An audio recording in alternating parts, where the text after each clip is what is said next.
श्री शिवाय नमस्तुभ्यम, हर हर महादेव, जय महाकाल। कैसे हैं आप सभी लोग? देखिए, आप सभी को पता है जो कल की रात्रि है, होलिका दहन की पूर्णिमा की रात्रि, वो इतनी अद्भुत रात्रि होती है कि आपके जीवन के सारे संकट खत्म हो जाते हैं। आपकी जितनी परेशानियां होती है वो सारी खत्म हो जाती है आज की इस रात्रि के दिन।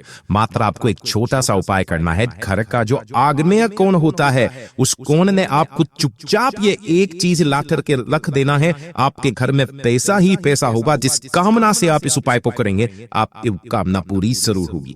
पूज्य गुरु जी की कथा से सुन करके और समझ करके पूरे उपाय को बड़े ही विस्तार से बताऊंगा, परंतु उससे पहले आप सबसे एक छोटी सी प्रार्थना कि जो लोग पहली बार आए हैं, चैनल को सब्सक्राइब जरूर कीजिएगा और वीडियो को लाइक करके देवादिदेव महादेव जी का कोई सा भी प्यारा नाम कमेंट बॉक्स में लिखना मत भूलिएगा। पूज्य गुरु जी हमेशा अपनी कथाओं में नए उपाय बताते हैं और जो उनके उपाय होते हैं ना, वो सबसे ज्यादा कारगर सिद्ध होते हैं। सबसे पहले पूज्य गुरु जी ने कहा कि जब भी होलिका दहन का दिन आए, उससे पहले आपको एक काम जरूर करना है। काफी सारे लोगों के घरों के छत पर या उनके घर में बहुत सारा कबाड़ वगैरह भरा हुआ रहता है, कुछ इस तरीके से पड़ा हुआ रहेगा, या घर की छत पर उलझे हुए तार पड़े हुए रहेंगे, है ना, टूटी फूटी कुर्सियां पड़ी रहेगी, टायर पड़े रहेंगे, काफी सारी चीजें। ये जो चीजें होती है ना, इन नकारात्मक शक्तियों को जन्म देती है, जो आपके घर में कभी सुख शांति समृद्धि रहने ही नहीं देती है। आओ इन सभी चीजों को होलिका दहन होने से पहले हटा देना है। फटे पुराने जूते हों, कपड़े हों, जो भी है ना, उन सभी चीजों को हटा देना है। ये सभी आपके घर में नकारात्मक ऊर्जा को प्रवेश करवाते हैं, है ना।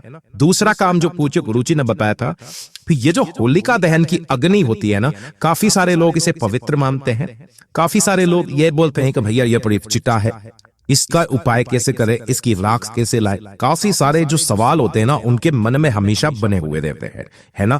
तो अगर आप इसे चिता मानते हैं, इनके कोई उपाय अपने घर पे नहीं करते और रात छिड़कने का बोल दिया, बहुत कुछ काम करने के लिए बोल दिया, लेकिन मैं नहीं करते हो, तो उसके लिए कैसे उपाय करना है, उसके लिए मैंने अलग से एक वीडियो बना दिया है। अगर आप चाहें तो वो वाला उपाय भी कर सकते हैं। सबसे अद्भुत और अचूक उपाय होते हैं आज की होलिका दहन की पूर्णिमा की रात्रि के।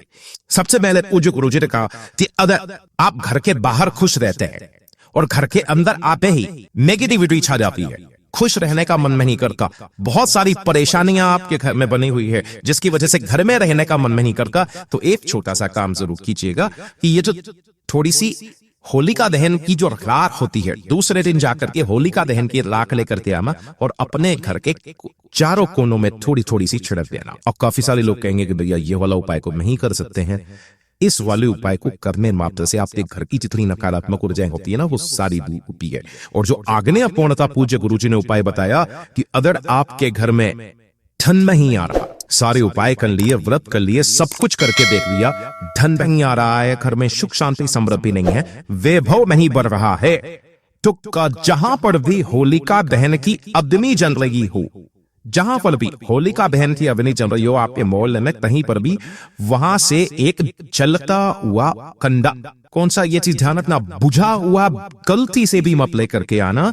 आपको एक जलता हुआ कंडा वहां से लेकर के आना है और उस जलते हुए कंडे को ला करके अपने घर का जो आग्नेय कोण होता है, काफी सारे लोग इसे अग्नि कोण भी कहते हैं, है ना, काफी सारे लोग इसे अग्नि कोण भी कहते हैं, जिस तरफ में आपकी किचन होती है। मेनली जो वास्तु शास्त्र के हिसाब से देखा जाता है, किचन आग्नेय कोण में बनाई जाती है। इस आग्नेय कोण के यहां पर अपने घर के आग्नेय कोण में उस जलते हुए कंडे को, उस जलते हुए कोयले को, उस जलती हुई लकड़ी को यहां लाकर फिर लपेटा। फिर उसके बाद में वो चाहे बुझ जाए, कोई दिक्कत नहीं, लेकिन जलता हुआ कंडा ला करके अपने घर के आग्नेय कोण में रख देना, जो कि साउथ ईस्ट का जो रहता है, इसको हम लोग साउथ कहते हैं, इसको ईस्ट कहते हैं। साउथ ईस्ट के जो बीच का ये रहता है, आग्नेय कोण में रखते हैं। आपके घर की सारी नकारात्मक ऊर्जा दूर होगी, आपके घर में पैसे की आवक होना स्टार्ट हो जाएगी। ये जो टोटके होते हैं ना, आपके जीवन को बदल कर दे देते हैं। और साथ ही साथ पूज्य गुरुजी ने कहा दूसरे वाले उपाय के अंदर कि अगर आपके परिवार से बीमारियां दूर नहीं हो रही है, काफी सारे उपाय व्रत सब कुछ करके देख लिया, कोई व्यक्ति है बहुत ज्यादा बीमार रहता है, छोटी छोटी सी बातों पर बीमार हो जाता है ना, या फिर उसे चर्म रोग जैसी संबंधित समस्याएं हैं, स्किन से संबंधित समस्या है, तो स्किन से संबंधित समस्या के लिए एक उपाय पूज्य गुरुजी ने बताया कि आपको होलिका दहन की जो राख होती है ना, इसे लेकर के आना है ठंडी होने के पश्चात और अपने शरीर पर मल के इसके अंदर थोड़ा सा आपको मिलाना होगा गाय का घी। इसका गाय का घी इसके ऊपर मिलाना और आपके शरीर पर, इस इन पर जहां तनी पर भी समझ जाए ना, उस जगह पर नहाने के आधे घंटे पहले लगा लेना और आधे घंटे के पास आपको स्नान कर लेना है।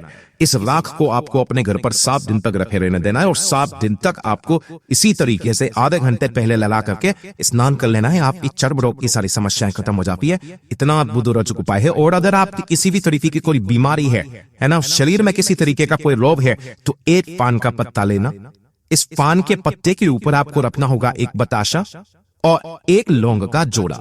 बताशा आप सब लोग जानते हैं, एक लौंग का जोड़ा। लौंग का जोड़े का मतलब समझ जाना, यानी कि 2 लौंग आपको इसी वाले पान के पत्ते के ऊपर रख लेंगे, ठीक है ना। उस व्यक्ति का नाम और गोत्र बोल करके जो होलिका दहन की अग्नि होती है, उस होलिका दहन की अग्नि के अंदर आपको इस पान के पत्ते के ऊपर रखी हुई समस्त चीजों के साथ में इसके अंदर डाल देना है। और डाल देने के पश्चात जो होलिका दहन की राख होती है, इस राख को लेकर के आना है और उस व्यक्ति के मस्तक पर लगाना स्टार्ट कर देना है। ज्यादा से ज्यादा 11 दिन उस व्यक्ति के शरीर की सारी समस्याएं खत्म हो जाएगी। इतना अद्भुत उपाय है। बात कर लेते हैं तीसरे वाले उपाय की। तीसरा वाला जो उपाय है, ये किन लोगों को करना है, ये चीज ध्यान से सुनिएगा। अगर आपका दुर्भाग्य आपका पीछा नहीं छोड़ रहा है ना, बहुत बुरा वक्त चल रहा है, कोई आपका साथ नहीं देता है, दुनिया वाले आप पर ताना मार रहे हैं और उस बुरे वक्त को आपको एकदम सही करना है, जीवन में तरक्की करनी है, मान सम्मान में वृद्धि करनी है, तो होलिका दहन की जहां पर भी अग्नि जल रही हो वहां पर ये 3 चीजें लेकर के चले जाना।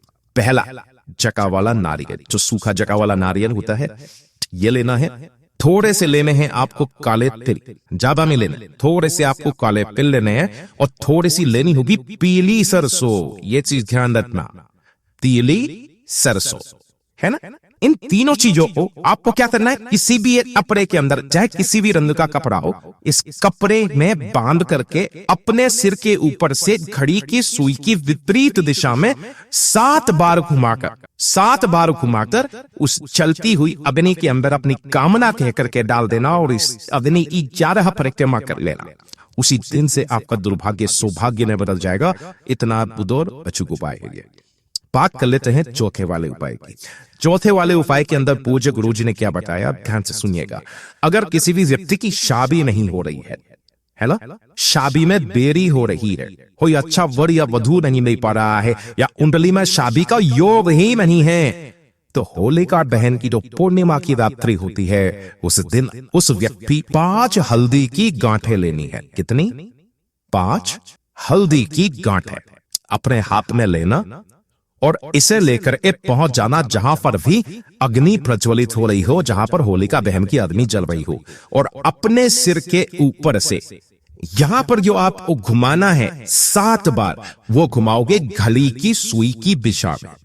7 बार घुमाकर अपने सिर पर से और उन 5 हल्दी की गांठों को इस अग्नि के अंदर डाल करके इसकी आपको 7 परिक्रमा कर लेनी है।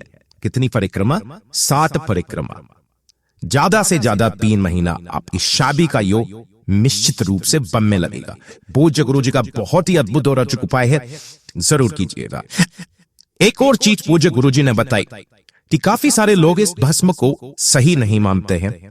बहुत बार आपने देखा होगा कि ये तो किसी की चिता की अग्नि है, अग्नि की लाख है, इसे घर पर कैसे लेकर गए, बहुत सारी समस्याएं हैं। तब आपको क्या करना है, पूज्य गुरु जी ने इसका क्रम बताया। इस वाली भस्म का इतना बड़ा महत्व होता है महाराज, कि अगर किसी व्यक्ति के ऊपर किसी ने जादू टोना अभिचार कर्म कुछ भी किया हुआ है और उस व्यक्ति के मस्तक पर अगर इसका ये टीका तक लगा दिया जाए, तो उसके शरीर पर जितना भी किसी ने कुकर्म किया हो या कुछ भी कर रखा हो उसके शरीर के बॉडी के अंदर ना, वो सारा खत्म हो जाता है। सारे जादू टोने सब कुछ खत्म हो जाता है। इतना अद्भुत और अचूक उपाय है। लेकिन यह सिर्फ और सिर्फ होलिका दहन की अग्नि जो होती है उसकी भस्म से ही होता है। इसके अलावा आप किसी की भी चिता की अग्नि को लेकर के नहीं आ सकते। पूज्य गुरु जी ने जैसा अपने कथाओं ने बताया, वैसा आसान भाषा में आपको बताने का संपूर्ण प्रयास किया। वीडियो अगर पसंद आया हो तो लाइक जरूर करना। साथ में आपसे मिलता हूं अगली वीडियो में, तब तक के लिए ओम नमः शिवाय, जय महाकाल, जय शिव शंकर, श्री शिवाय नमस्ते।